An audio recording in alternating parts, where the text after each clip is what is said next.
All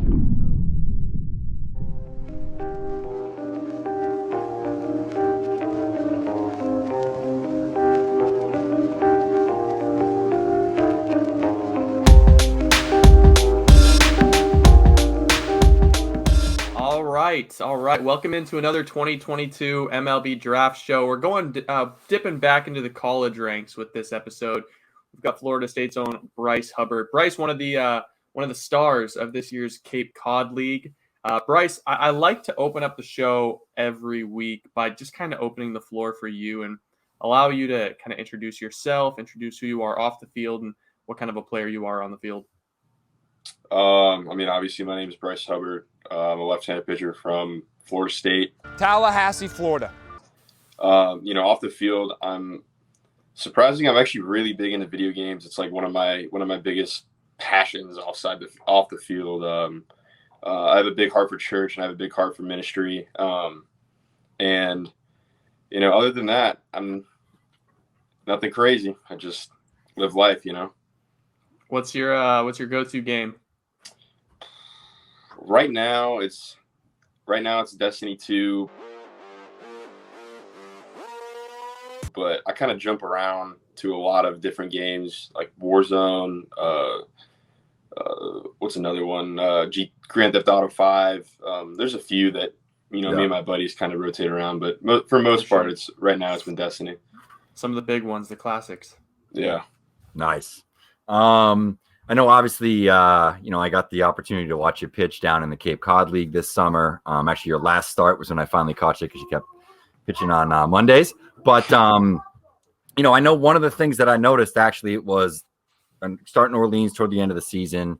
It's Teddy McGraw versus Pat Riley, really good matchup. I turn around in the scout section, you're sitting behind me, you're talking to the TrackMan guys. And I had heard throughout the league with different TrackMan guys and different scouting sections, that's something that you consistently did. So I was really impressed. I came away just sort of, this is a cerebral guy. This is a guy that really knows data. How do you take that approach? And it seems like, it's something that's also a passion of yours besides video games, is getting into the numbers, understanding what you're doing and what other guys are doing. Yeah. It helps me on days, as a starting pitcher, it helps me on days 1 through 6 to prepare to kind of master like pitch crafting. There's so much that goes into pitching. But pitch crafting and having good pitches is just a little bit of it. There's major leaguers that don't have plus pitches, but they dominate because of, other things. Mm-hmm.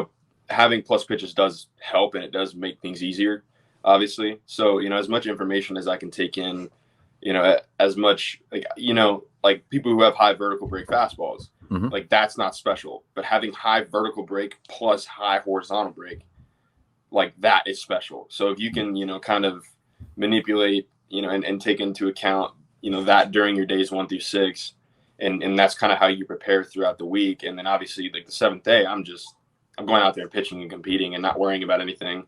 Everything that I learn, days 1 through 6 throughout practice, throughout, looking at film, throughout, looking at other analytics, whether it be mine or other people's. I mean, that's kind of the reason I use it, is just to use it on, my preparation days, and then, go in and be able to use it while I'm pitching.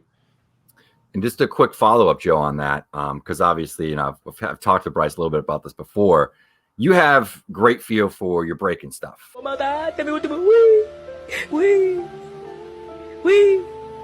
Oh my God, wee. You added a slider over the course of the summer and on the Cape, but you have the ability to manipulate your curveball as well. We talked about it a little bit offline right after the start, but you have, more of like an early count sort of strike stealer, a little bit slower with, more sort of dynamic drop. And then you have one that, you'll bury. That's a little bit harder in terms of the curveball variation. Then you have the slider. How much of, sort of adapting that is feel versus utilizing the data, or is it something kind of in between? Honestly, I don't even think it's more of especially in the game, it's, it's not necessarily a data thing. It's, I don't even think about pitch velocity. It's just, I need this to be a strike, and then I need this pitch to be unhittable. Like it's that kind of mentality. Practicing it during bullpens helps too. But, like it was kind of funny. I think that start against Harwich, I threw a breaking ball and I turned around and I was like, oh, that was only like 73. I was like, that won't play. Like next one I threw was like curveball like 79. I was like, it's a little better. Like it wasn't even, I never think about how hard I need to be throwing it. Sure.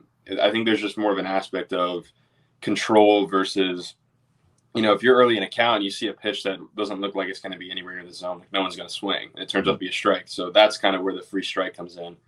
And then, you have the harder pitches. And I think having, like 3 or 4 different variations of breaking stuff, maybe not even necessarily curveball slider, but without the curveball, the slider doesn't come. Yeah. So there's no point. Like, although the slider is a good strikeout pitch, without the curveball, I don't even feel it. So I think that having the mastery of the curveball is probably the most important part, and just being able to manipulate the curveball and then work the slider in. That's kind of the thought process I use it when I'm on the mound. Awesome. Great For stuff. sure. So it sounds like you really dive deep in with pitch design. You get yourself on the Edgertronic, you get yourself on the Rapsodo and the TrackMans, and you really dissect the numbers. How much opportunity did you have on the Cape to actually, examine those numbers on a start basis and kind of tinker? Or did you use that summer session to kind of, I guess, develop a little bit more feel, because it moves pretty quick? Yeah. I mean, the numbers that I saw weren't necessarily like, I didn't have the access to it during bullpens. I didn't have access to, like, I didn't see it until after I started. It was just more or less, taking feedback from coaches, from other players, from the catch, Curtis, when he would catch my bullpens, it's like taking feedback from those guys and then seeing how it reflects on the numbers, seeing, even if the numbers were bigger, but, the performance on that pitch wasn't as good, then there's still an issue. So it was a lot of different factors. And no, I didn't have it on, like, I couldn't see during bullpens. So like that really didn't help. And then I couldn't see until after start. So I was basically getting information start between start. So I'm just taking it into account. And then I look at numbers. The guys, what I did is I took the guys with the best sliders that I saw personally, or like the most effective sliders. And I said, this is what I want my numbers to be. But, obviously flipped because I'm left-handed. But this is what I want my numbers to be. So then that's kind of how I worked in the pitch crafting method of it.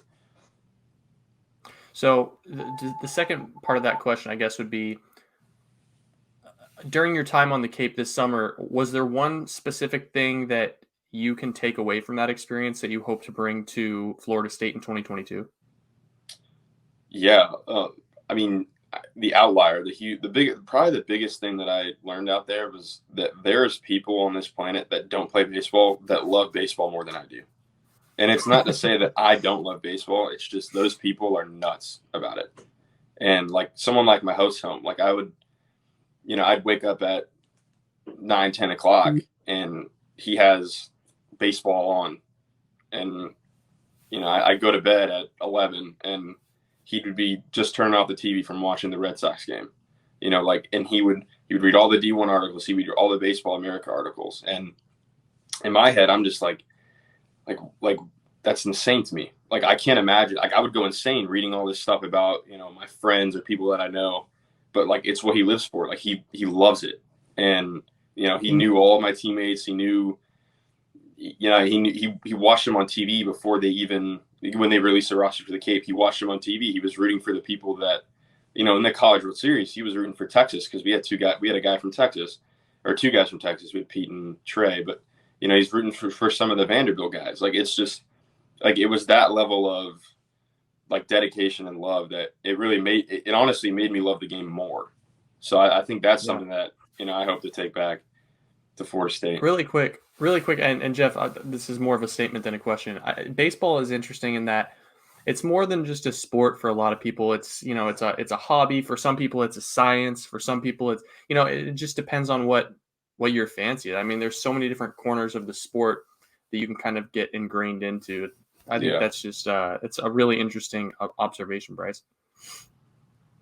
Yeah. And I think, part of it too with the Cape, and I can just, speak from it being a person that's almost 40 years old that, grew up 20 minutes from the bridge and, went to Cape games my whole life is, I think for a lot of those people, especially like the full timers down the Cape, it's like part of their community. You know what I mean? Yeah. Like cheering for that team, having those players there, seeing those guys come through kind of in that big summer, as you're chasing your dream before, the next sort of like the end of the beginning, like the next phase of your life sort of starts the next summer. So I think for a lot of people, just being close to that is great. It's the thing that I love about it the most. I think, you walk up, it's families, it's just a different sort of atmosphere than when I'm in and out of minor league parks, before the Cape and after the Cape.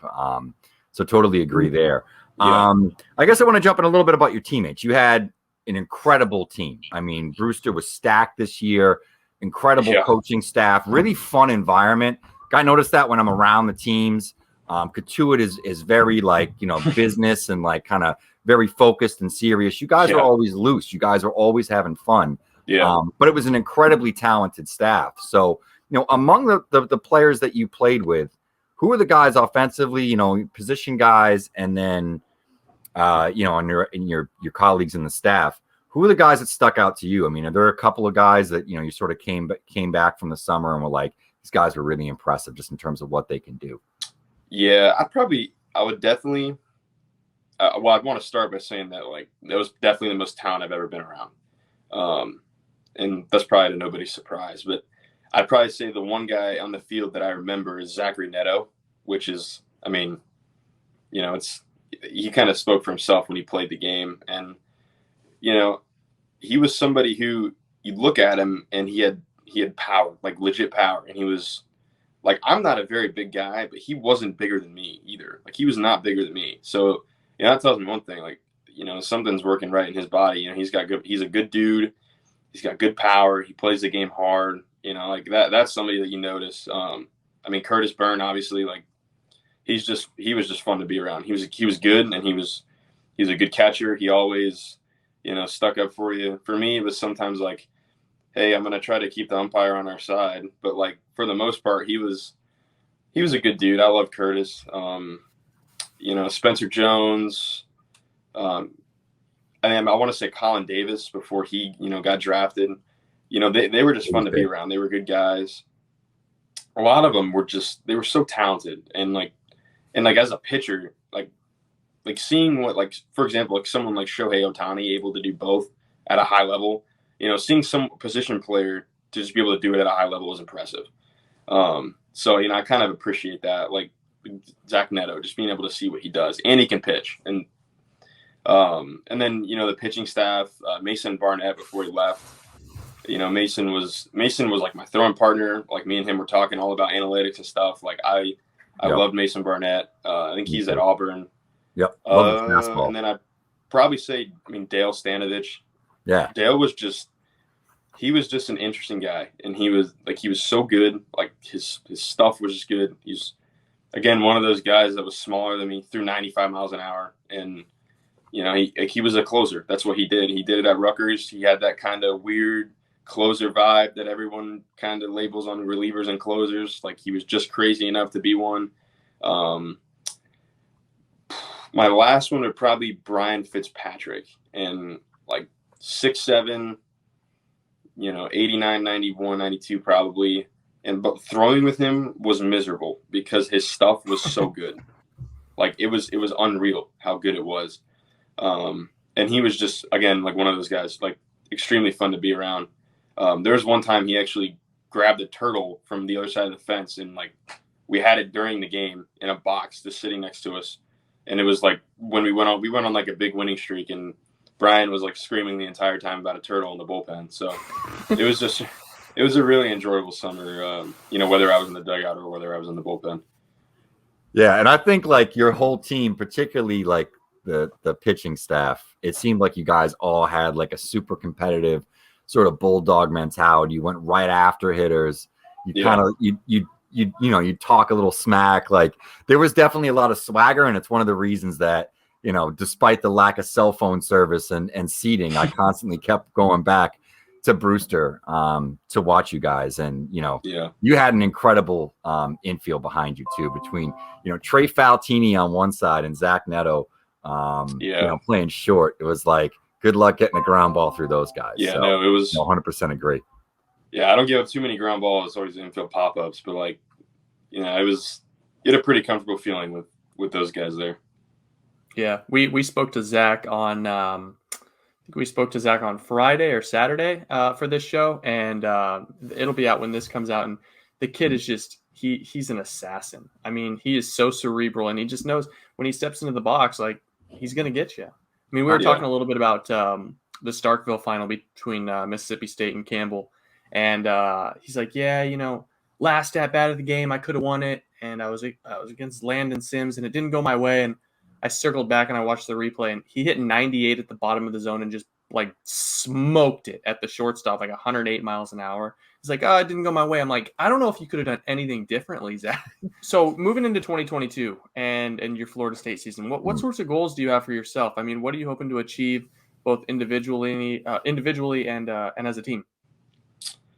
I mean, as a team, I definitely want to, win a national title. I mean, I think it definitely starts a little bit, more core than that, though. I want to just be a team. I want to be a team of dudes, like kind of how we were at Brewster. Everyone was just really good friends at Brewster. Like I'll remember those guys for the rest of my life.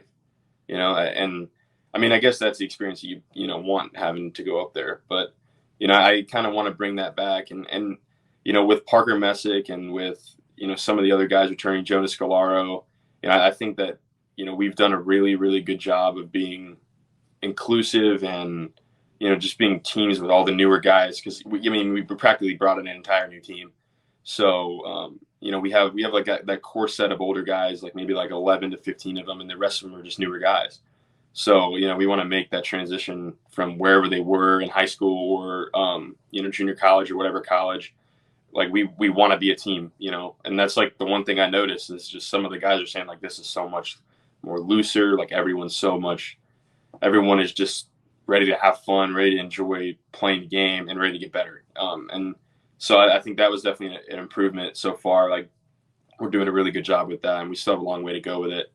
And obviously ACC championship, national title, that kind of stuff with the team, like those are goals. And individually, I just want to do whatever it takes to help my team win, and that's all I care about. If you were the guy, if you were the one dude that they say, hey, we need to put him in to win, or if they had to give the ball to one dude to win, I want to be that guy, and not to be selfish and take it away from anyone else, but like if that's the guy I want to be, then like if I'm striving to be that guy, then there can't be any negatives with it. So, like individual goals would be perfecting the slider, perfecting the changeup. Obviously, the curveball can still become better, maybe increasing a little bit of velocity. But, I just want to keep the competitiveness I had in Brewster. And I just want to be that, that SpongeBob episode where like he pulls out "Oh Reliable," the jelly fishing net. He's like, "Oh Reliable," like I want to be that guy.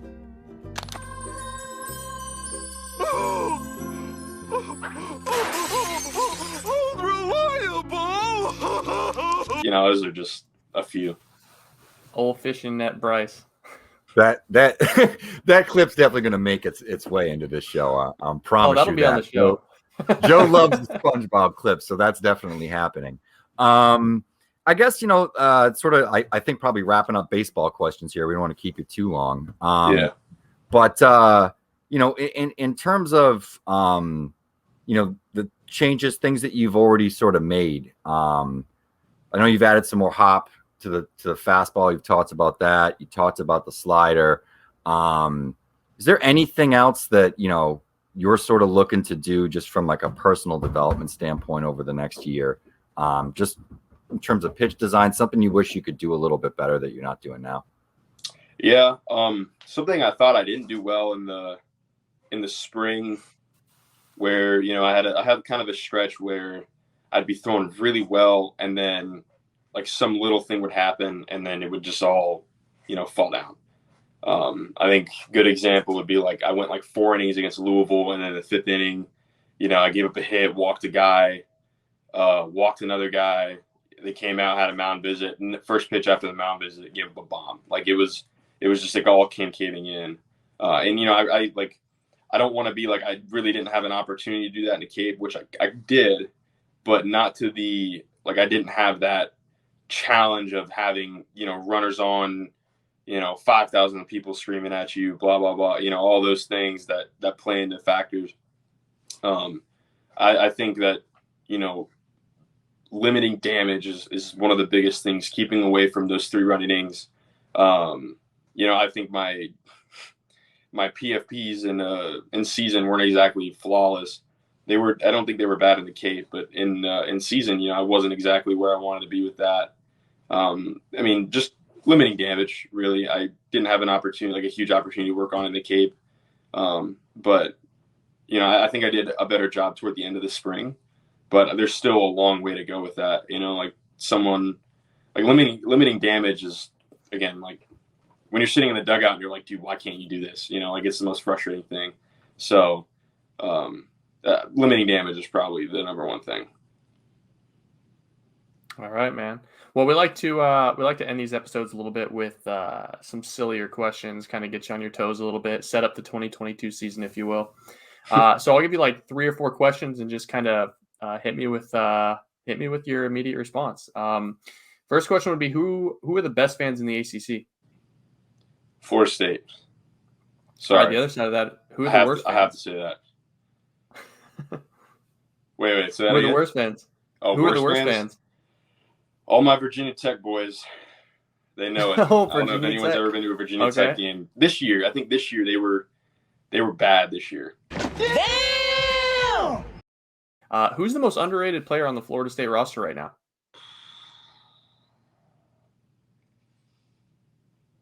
See, that's a tough. I'm gonna have to go with Jonas Scalara probably. Okay. I know Jeff Price saw what he did in the Cape, so yeah, he was good. Yeah. I was gonna say him or like Ross Dunn. Any reason why? Yeah. Any particular reason why? I want to say that his off-speed stuff is just unreal. I mean, I want to say he's the only guy that had a lower batting average against in the Cape. And I want to say he also had one bad inning outing type thing, which is why his ERA was like a little higher than some of the leaderboards, whatever. I think. Yeah. But I know he had a lower batting average against, and that speaks a lot. I mean, he's a lefty, 89, 91, 4-pitch guy. So they use him out of the pen at Florida State for like 4 pitches a game, and he goes out and starts in the Cape and is like the best pitcher for Hyannis. Yeah. Yep. Yeah, that might change this year. All right, last question, and this is one that we always like to end the show on. What's the dumbest fact that you know about literally anything that has pretty much no value? The dumbest fact. 73 and 37 are obviously they're palindromes of each other. Mm-hmm. 73 is the 21st prime number, and I think 37 is the 12th prime number, and obviously 21 and 12 are palindromes. Weirdest thing. That's pretty good. It's like something you never think about. And then also there's some. That's great. There's some weird in binary computer code. They're also their computer code numbers are palindromes of each other. Wow. 37 and 73. This feels like the building blocks of a conspiracy theory. Yeah. Well, if you look it up, Big Bang Theory, right? Yeah. Yeah. So Sheldon Cooper will wear a shirt that says 73 on it. He'll just walk around and it'll just have a number 73. And you can look up the clip. You can probably throw it in here too. And he explains it in Sheldon Cooper form, but probably much better than what I did. It's maybe a little bit different, but I know the palindromes of the prime numbers and the regular numbers. I know that's true. So that's really weird. That's a pretty damn interesting fact. Yeah. Yeah, definitely out of left field. Yeah, that may top Benny Montgomery's Pringles aren't potato chips. Yeah, that's a good one too, though. That's a good one. I remember someone told us if you stare into the sun, you'll never sneeze again in your life, and which I think is missing an entirely important part You'll be blind. you'll be blind. But anyways, Bryce, hey man, it's been a pleasure. Really appreciate you popping on the show, learning us up a little bit about palindromes and prime numbers. But we'll be rooting for you this year, absolutely, at Florida State.